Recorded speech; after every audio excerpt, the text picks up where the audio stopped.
The Lost Stars. Captain Elena Rodriguez stood at the viewport of the ESS Horizon, watching the dying star before her. Its light, once brilliant white, now pulsed in sickly orange-red that barely illuminated the system's outer planets. This was the 17th Nexarian system they'd surveyed, and like all the others, its star was failing far before its natural time. Another quantum signature match, Captain, Lieutenant Park reported from his science station. Same pattern as the others. Whatever's killing these stars, it's definitely not natural. Elena nodded, her jaw tight. The Nexarians had once been the galaxy's peacekeepers, a civilization spanning 300 star systems. Their ships had patrolled trade routes, their diplomats had mediated conflicts, and their scientists had freely shared technological advances that benefited all species. Now, they were refugees in their own empire, abandoning system after system as their stars mysteriously began to die. The worst part? The rest of the galaxy had turned its back on them. "Ma'am," Communications Officer Chen called out. "I'm picking up a distress signal. It's weak, but it's coming from the third planet." Elena didn't hesitate. "Plot a course. Alert medical and engineering teams to prepare for rescue operations." Captain, her XO, Commander David Shaw, stepped closer and lowered his voice. "The Galactic Council's quarantine directive is a death sentence," Elena cut him off. "And humanity never signed it. We're going in." The Horizon broke orbit, its fusion drives pushing it toward the source of the distress call.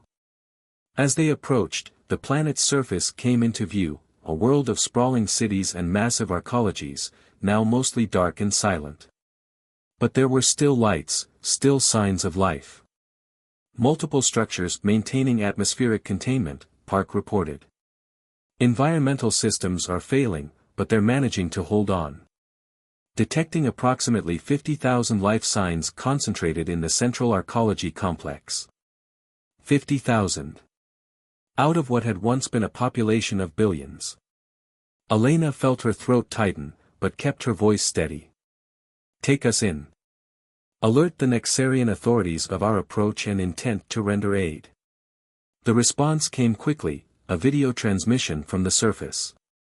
The alien that appeared on screen was clearly Nexarian, tall and elegant, with silvery skin and luminescent eyes. But where their historical records showed proud, almost arrogant beings, this one's posture spoke of exhaustion and defeat. "This is Administrator Ven of New Helios Colony," the Nexarian's translated voice carried both wariness and desperate hope. "Your vessel is registered as human. Why have you come?" "Administrator, I'm Captain Elena Rodriguez of the Earth Science ship Horizon. We're here to help." "Help?" Ven's luminescent eyes flickered. "The Galactic Council declared our worlds quarantined. They say our dying stars may spread to other systems like a contagion. No one helps the Nexarians anymore." "The Council doesn't speak for humanity," Elena replied firmly. "We've been studying the quantum cascade failures in your systems. We don't believe it's a natural phenomenon, and we don't believe it's contagious. We have medical teams, engineers, and supplies. Let us help." There was a long pause. Elena could see the internal struggle playing out across Ven's alien features, pride warring with desperation, hope with bitter experience. "We accept your aid," Ven finally said. "But know this, we have nothing left to offer in return. Our technology is failing, our resources are depleted. We can't pay you." Elena smiled. "We're not here for payment, Administrator. We're here because it's the right thing to do." The landing operations began immediately. The Horizon's shuttles descended through the thinning atmosphere, carrying teams of human doctors, engineers, and scientists. Elena led the first group herself, stepping onto the surface of a dying world. The Nexarian central arcology rose above them like a mountain of metal and crystal, its lower levels bustling with activity as refugees from outlying settlements crowded in. Emergency force fields flickered, holding an atmosphere where windows had cracked. Makeshift medical stations were set up in what had once been grand lobbies. Administrator Venn met them personally, accompanied by what remained of his staff. Up close, Elena could see the toll the crisis had taken on them. Their silvery skin had a dull, unhealthy cast, and their once proud posture was bent with exhaustion. "Your people seem well prepared," Venn observed as human teams began setting up equipment. "Have you encountered similar situations before?" "Not exactly," Elena admitted. "But humanity has a long history of dealing with disasters, both natural and self-inflicted. We've learned that survival often depends on helping each other, even when it seems hopeless." "An admirable philosophy," Venn said. "But perhaps naive. You risk much by helping us. The Council's quarantine is enforced by their combined fleets. They will not look kindly on your intervention." "Let us worry about the Council," Elena replied. "Right now, we need to focus on stabilizing your environmental systems and setting up proper medical facilities. Then we can start looking for a real solution to your stellar problem." The work began in earnest. Human engineers collaborated with Nexarian technicians, adapting Earth technology to support failing alien systems. Medical teams treated the effects of prolonged exposure to the failing environmental systems. Scientists from both species began sharing data, looking for patterns in the stellar deaths that might point to a cause. Days turned into weeks. More human ships arrived, ignoring the Council's warnings. The Horizon's discovery had sparked something in humanity's collective consciousness, a determination to help, regardless of the consequences. Elena found herself working closely with Venn, coordinating the growing relief effort. She came to understand the deep pain the Nexarians carried, not just from their dying worlds, but from the abandonment by species they had once protected and aided. "We were proud," Venn admitted one evening, as they reviewed progress reports. "Perhaps too proud. We thought our position in the galaxy was unassailable. When our stars began to die, we expected our allies to rally to our aid, as we had so often done for them." He gave a bitter laugh. "Instead, they declared us cursed and turned away." "Pride comes before a fall," Elena said softly. "Humanity learned that lesson the hard way, through centuries of warfare and environmental disasters on Earth. But we also learned that our greatest strength lies in our ability to rise again, together." "And now you would help us rise?" Venn asked. "We'll help you survive," Elena corrected. "Rising again, that will be up to you." But as the humans worked to save what remained of the Nexarian population on New Helios, Elena couldn't shake the feeling that they were missing something crucial. The quantum cascade failures weren't random, they followed a pattern, spreading from system to system like a carefully orchestrated attack. She was reviewing the data again in her quarters when Lieutenant Park burst in, his face flushed with excitement. "Captain, we found something," he said, holding up a data pad. "The quantum signatures, they're not just similar, they're identical. Down to the subatomic level. This isn't a natural phenomenon or a disease. It's a weapon." Elena felt a chill run down her spine. A weapon capable of killing stars? Who would have such technology? "That's the thing," Park replied. "According to the patterns we've mapped, this started happening exactly one standard galactic year after the Nexarians discovered something in their oldest colony world. Some kind of ancient artifact or installation. They were studying it when their stars began to die." Elena stood, her mind racing. "Get me Administrator Venn. Now." The story behind the Nexarians' fall was about to become much more complicated, and humanity's decision to help them much more dangerous than anyone had imagined. Dark discoveries. The ancient artifact lay before them in a sealed chamber deep beneath New Helios's surface. It was a perfect sphere, roughly 2 meters in diameter, its surface covered in shifting patterns that seemed to move of their own accord. Even through the containment field, Elena could feel a subtle vibration emanating from it. "We discovered it during an archaeological expedition to our first colony world," Venn explained, his luminescent eyes fixed on the sphere. At first, we thought it was a gift, a piece of technology left behind by those who came before. We were so proud to have found it. When did you activate it? Elena asked quietly.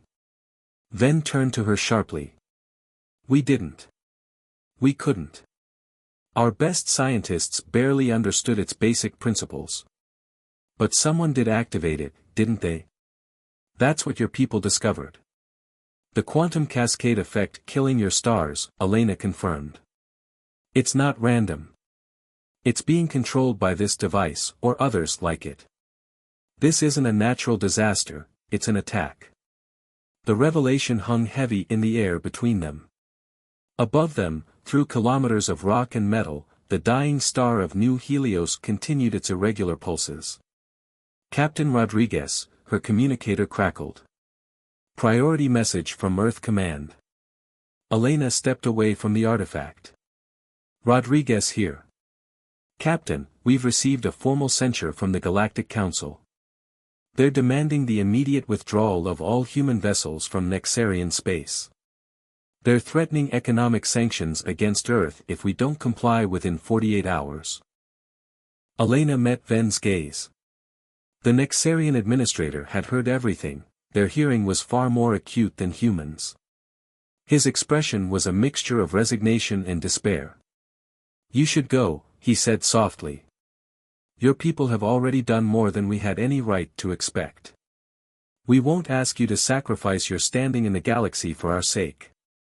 Elena's response was cut off by another voice, Dr. Sarah Chen, the Horizon's quantum physicist. Captain, Administrator, you need to see this. Now. They found Chen in her makeshift lab, surrounded by holographic displays showing complex energy patterns. The young physicist's usually neat appearance was disheveled, suggesting she'd been working through the night. Look at these energy signatures, she pointed to one display.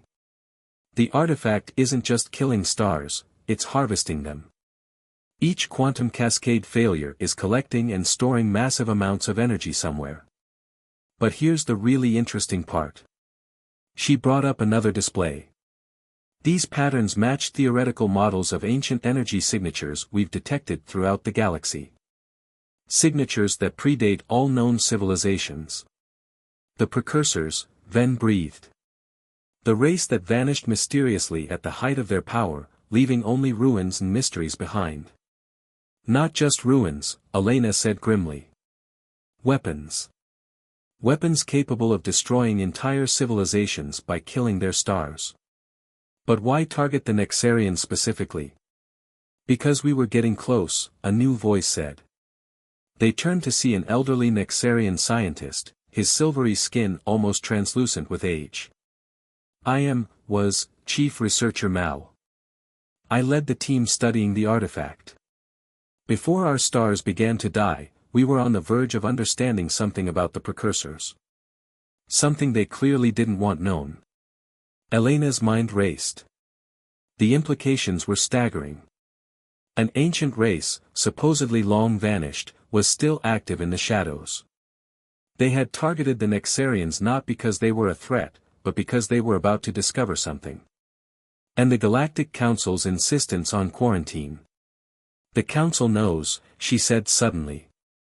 Or at least, some of them do. That's why they're so desperate to isolate the Nexarians. They're either working with these precursors, or they're terrified of them. It makes sense, Chen added. The Council's behavior never added up. There was no scientific basis for the quarantine. They just wanted to ensure no one looked too closely at what was really happening. So what do we do? Ven asked. Even if you're right, we can't fight an enemy capable of killing stars. And now they'll target Earth too, for helping us. Maybe we don't have to fight them, Chen said slowly. Captain, these energy patterns, they're complex, but they're not incomprehensible. With enough study, we might be able to find a way to protect stars from the cascade effect. Maybe even reverse it. How long would that take? Elena asked. Months, maybe years. And we'd need resources, facilities.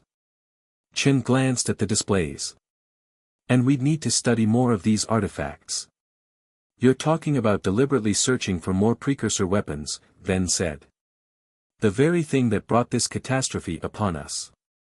Sometimes the only way to disarm a weapon is to understand how it works, Elena replied. She tapped her communicator. Bridge, get me a secure channel to Earth Command. The next few minutes were tense as Elena made her case to her superiors. When she finished, there was a long pause before the response came. The Security Council has reviewed your findings, Captain. They've made their decision.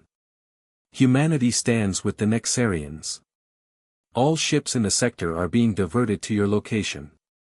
You'll have whatever resources you need. And the Galactic Council's threats? Elena asked. Let us worry about the politics. Your mission is to find a way to save these people and expose the truth, whatever the cost. Elena turned to Ven. Well, Administrator. Are you willing to trust humanity with your civilization's survival one more time? Ven looked around the lab, at Chen poring over her data, at the human medical teams treating his people above, at the engineers working to keep their systems running. When he spoke, his voice was firm. We trusted our own power once, and our allies' loyalty. Both failed us. Perhaps it's time to trust in something else, in the compassion of a young race that sees helping others not as a transaction, but as a duty. Outside, the dying star of New Helios pulsed its sickly light across the system. But within the depths of the arcology, humans and Nexarians began to plan their resistance against an enemy as old as the galaxy itself. The price of compassion might be high, but the cost of abandoning it would be even higher. As Elena studied the artifact's shifting patterns, she couldn't help but wonder what other secrets the precursors were hiding, and what price humanity would ultimately pay for uncovering them. The quantum solution. Dr. Sarah Chen hadn't slept in 36 hours, but she barely noticed. The holographic displays surrounding her workstation pulsed with quantum calculations, each one bringing her team closer to understanding the precursor weapon's fundamental nature. In the 3 months since humanity had committed fully to helping the Nexarians, they'd made more progress than she'd dared hope. But it wasn't enough. Not yet. Another star is showing early signs of cascade failure, her Nexarian colleague, researcher Tal, reported grimly. The young alien's silver skin had a bluish tinge, a sign of stress in their species. The Centauri system this time. Population of 3 million. Sarah's hands tightened on her console. How long? 2 weeks, maybe 3 before critical destabilization begins. After that. Tal didn't need to finish. They'd seen it happen too many times already. The door to their lab slid open, admitting Captain Rodriguez and Administrator Ven. Both leaders showed signs of strain, the weight of their decisions evident in their bearing. Tell me you have something, Elena said without preamble. Sarah gestured to the central display. We've cracked part of it. The quantum cascade effect isn't just destroying stars, it's rewriting their fundamental properties at the subatomic level. It's like. She searched for an analogy, like changing the programming of a computer, but at the scale of stellar fusion. Can it be stopped? Ven asked, his luminescent eyes fixed on the display. Yes. Maybe. We think we've found a way to create a quantum firewall, a barrier that would prevent the cascade effect from spreading further into a star's core. But implementing it. Sarah ran a hand through her disheveled hair. We'd need to get incredibly close to an affected star. Close enough that even our best shielding would only protect a ship for minutes. And fixing stars that have already been damaged? Elena pressed. That's more complicated. We'd need to understand the original matrix the precursors used to maintain stellar stability. Without that, trying to reverse the damage would be like trying to rebuild a quantum computer with stone tools. The room fell silent save for the hum of equipment. Outside the lab's windows, the orange-red light of New Helios's dying star cast everything in a perpetual twilight. Show them the other thing, Tal said quietly. Sarah hesitated, then brought up another display. We found something else. The energy being harvested from the dying stars, it's being collected somewhere. We've detected quantum links, like threads connecting each affected star to something. Something massive. A weapon? Elena asked. A power source, Sarah corrected. We think the precursors are building something. Something that needs the energy of multiple stars to function. Ven made a sound that might have been a curse in his native tongue. All this, the destruction of our civilization, just to power some ancient machine. A machine they're willing to destroy entire civilizations to protect, Elena noted. Whatever they're building, they don't want anyone interfering with it. Sarah was about to respond when alarms began blaring throughout the facility. Red emergency lights pulsed as the facility's AI announced, warning. Quantum fluctuation detected in primary stellar core. Cascade acceleration in progress. No, Tal whispered, rushing to his console. No, no, no. The models said we had at least another month. Sarah's fingers flew over her controls, confirming the readings. They're accelerating it. They must know what we're trying to do. New Helios is going critical. Elena was already on her communicator, ordering emergency evacuations. Ven coordinated with his people, directing them to the shelters and ships that had been prepared for this possibility. But Sarah barely heard them. Her mind was racing, calculating possibilities. Captain, she said suddenly. I need a ship. A small one, fast and maneuverable. And I need it now. Elena turned to her sharply. Why?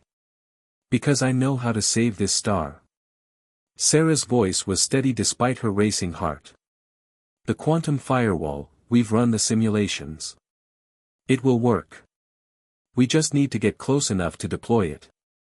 That's suicide, Tal protested. Even if the firewall works, you'd never get clear in time.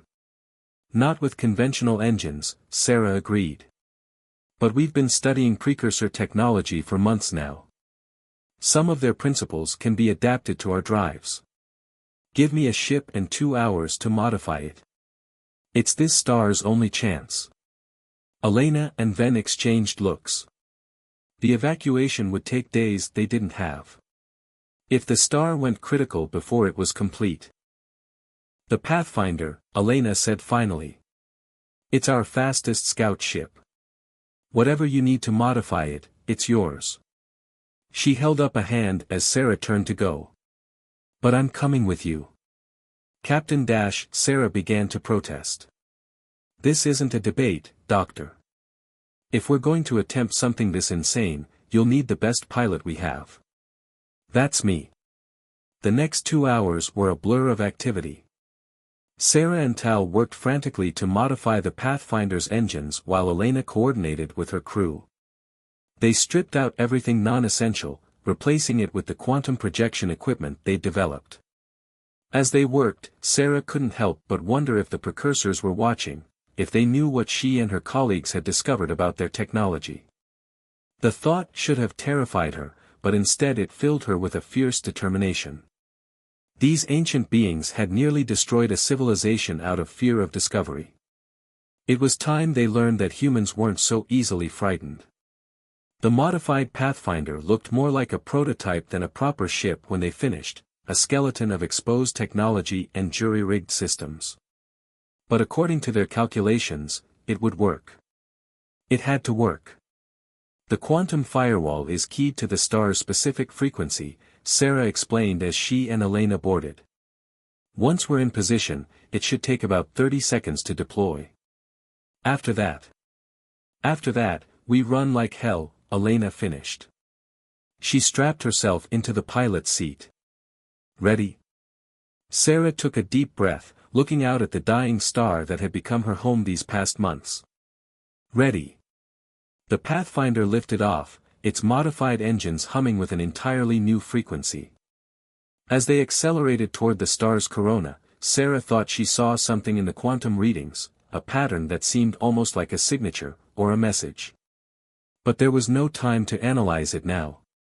They had a star to save, and perhaps a civilization with it. Whatever the precursors were building, whatever plans they had for the galaxy, they were about to learn that humanity didn't abandon its friends. The star's corrupted light filled their view screen as they began their approach. Sarah's fingers flew over her console, preparing the quantum firewall. Beside her, Elena's face was set in grim determination as she guided their ship closer to the dying heart of New Helios. They had one chance to get this right. One chance to prove that compassion and courage could overcome even the most ancient of evils. The star waited. Echoes of the past. The Pathfinder screamed through New Helios's corona, its modified shields barely holding against the stellar wind. In the pilot's seat, Elena's hands danced across the controls, making microscopic adjustments that kept them from being vaporized. Beside her, Sarah worked frantically to align the quantum firewall projectors. 30 seconds to optimal position, Elena announced, her voice tight with concentration. The ship's hull creaked ominously as another solar flare washed over them. "Wait," Sarah said suddenly, staring at her readings. "There's something." "Captain, look at this." Elena spared a quick glance at Sarah's display. Through the quantum sensors, they could see something impossible, a structure, vast and geometric, embedded deep within the star's core. It pulsed with the same sickly patterns they'd observed in the precursor artifact. "It's not just affecting the star," Sarah breathed. "It's inside it. It's been there all along, waiting to be activated." Before Elena could respond, their communications system crackled to life. The voice that came through wasn't human or Nexarian, it was something older, its words translated by their systems into a flat, artificial tone. "Your interference is noted, human vessels. Your species was warned through proper channels to avoid Nexarian space. You will now witness the consequence of defiance." The star's core began to pulse more rapidly. On Sarah's displays, the quantum cascade effect accelerated dramatically. "They're going to destroy it completely," Sarah shouted over the growing vibration. "Not just destabilize it, they're going to detonate the core."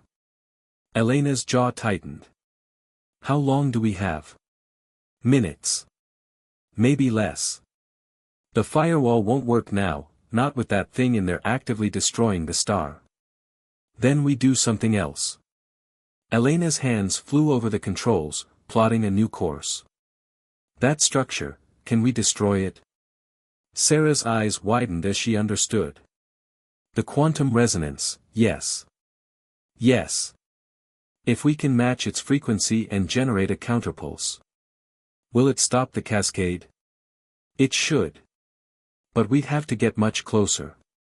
Inside the convection zone. Nothing could survive that." Elena was already adjusting their trajectory. "The Pathfinder's not nothing. You said yourself we incorporated precursor principles into the modifications. How long to reconfigure the firewall projectors into a resonance pulse?" Sarah's fingers danced across her console. 3 minutes. "But Elena, even if this works, even if we destroy their device, they'll know it was us. They'll come after Earth next." "Maybe." Elena's voice was steel. "Or maybe it's time they learned that humanity's not as primitive as they think. Do it." As Sarah worked to reconfigure their systems, Elena opened a channel to the horizon. "Commander Shaw, evacuate everyone you can. If we don't make it, get our people out of here. And make sure Earth knows what we found." The next few minutes were a blur of desperate activity. The Pathfinder plunged deeper into the star's atmosphere, its shields failing one by one. Sarah's modifications held, barely, as they approached the massive precursor device. "Resonance pulse ready," Sarah announced. "Targeting solutions locked." "But there's something else." She frowned at her readings. "The quantum signatures, they're not just power collection. They're transmitting data. Massive amounts of it. From where? To where? I don't know, but wait.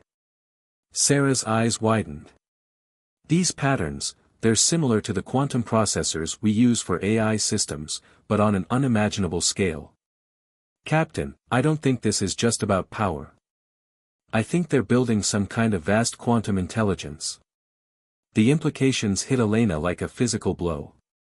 Using the energy of entire stars to power the largest computational network ever created, Sarah finished.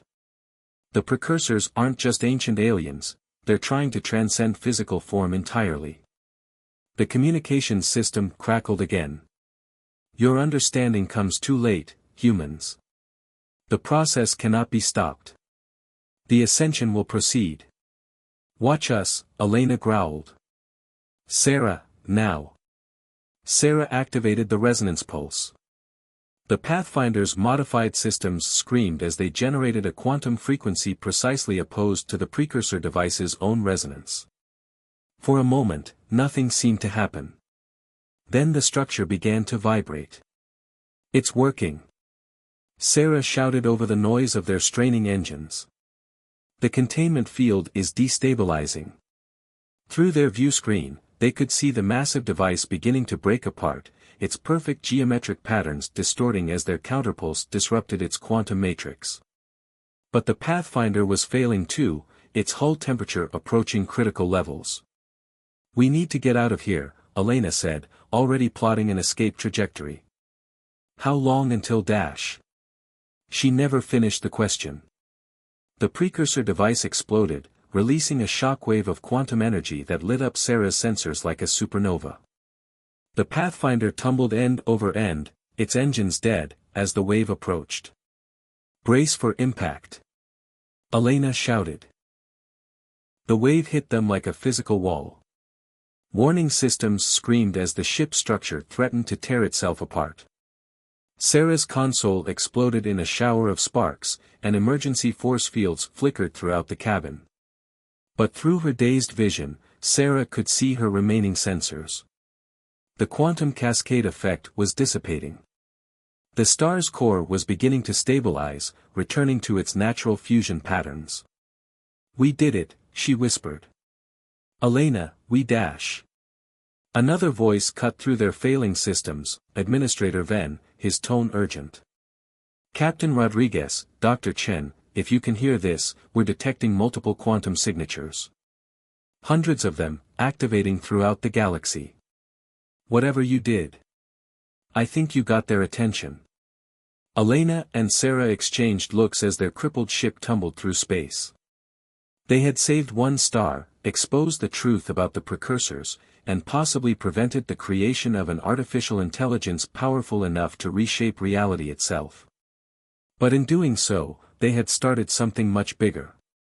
The precursors were no longer content to work from the shadows. And humanity had just proved itself to be a much greater threat than anyone had imagined. As emergency ships raced to rescue them, Sarah couldn't help but wonder, had they just saved the galaxy, or started a war that would consume it? The answer, she suspected, would come all too soon. The Dawn Alliance. 1 month after the Battle of New Helios, the Emergency Council chamber aboard the ESS Horizon hummed with tension. Representatives from Earth, the surviving Nixarian colonies, and, most surprisingly, a growing number of defectors from the Galactic Council filled the room. At the center of it all stood Elena Rodriguez, Sarah Chen, and Administrator Ven. The precursor artifacts are activating faster than we can track them, Sarah explained, gesturing to a galactic map dotted with pulsing red markers. We've identified over 300 quantum signatures similar to the one we destroyed at New Helios. Each one represents a potential stellar weapon. Or worse, Elena added, another node in their planned quantum intelligence network. They're accelerating their timetable, probably in response to our intervention. Then we have already lost, a Galactic Council defector, a crystalline being called First Light Breaking, chimed in. If they can destroy stars at will. No, Ven's voice carried across the chamber with unexpected strength. We haven't lost. The humans proved that the precursors can be fought. Their technology can be understood and countered. What we lack is not capability, but time. And unity, Elena added. She stepped forward, facing the assembled representatives. The Precursors' greatest weapon wasn't their stellar technology, it was isolation.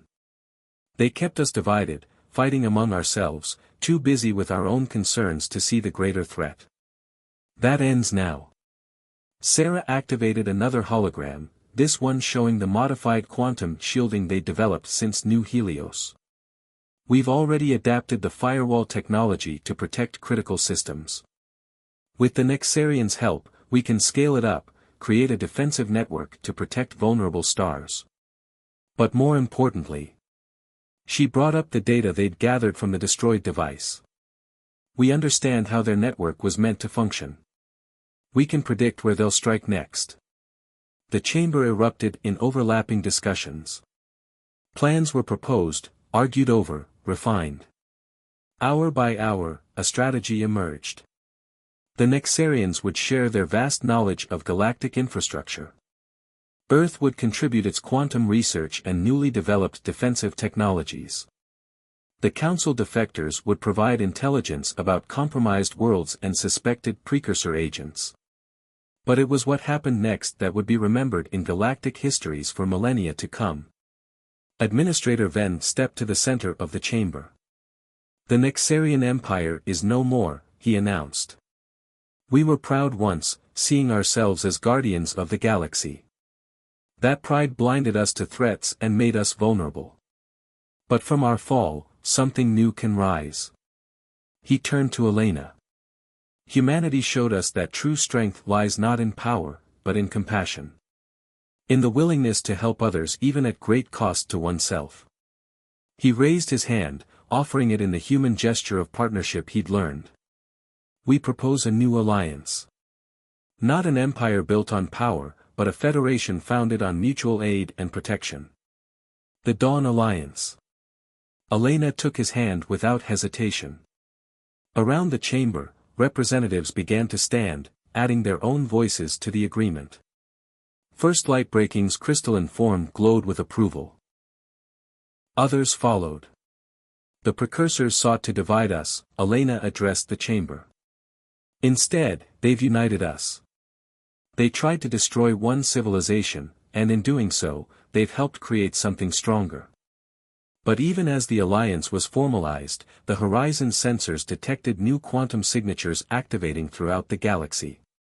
The Precursors were moving openly now, their devices no longer hidden in shadow. The war for the galaxy's future was just beginning. Sarah found Elena on the observation deck later, watching the stabilized star of New Helios shine with its natural light once more. Having second thoughts? Sarah asked. Elena shook her head. Wondering what they're thinking, the Precursors. All this technology, this power, they could have shared it, helped uplift younger races. Instead, they chose to hide, to destroy anyone who might challenge them. Fear, Sarah suggested. Fear of losing control, of being surpassed. It's not so different from the fears that nearly destroyed Earth in our own past. But we learned from our mistakes. And now we'll help the galaxy learn too. Sarah smiled. The Dawn Alliance. It has a nice ring to it.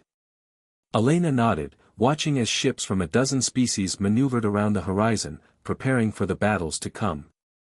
Humanity had entered the galactic stage in an unexpected way, not as conquerors or victims, but as helpers, unifiers. The Precursors had spent eons accumulating power, building their secret network, preparing to transcend physical existence itself. But they had forgotten something fundamental about life, its resilience, its adaptability, and most importantly, its capacity for connection. They thought killing stars would be enough to keep their secrets, Elena mused. They never considered that it might light an even brighter fire, the fire of unity. As if in response, New Helios pulsed with renewed strength, its light spreading across the assembled fleet of the newly formed Dawn Alliance. The message was clear: darkness could destroy individual stars, but it could never extinguish the light of hope that burned in the hearts of those who chose to stand together. The war for the galaxy's soul had begun. But this time, no one would face it alone.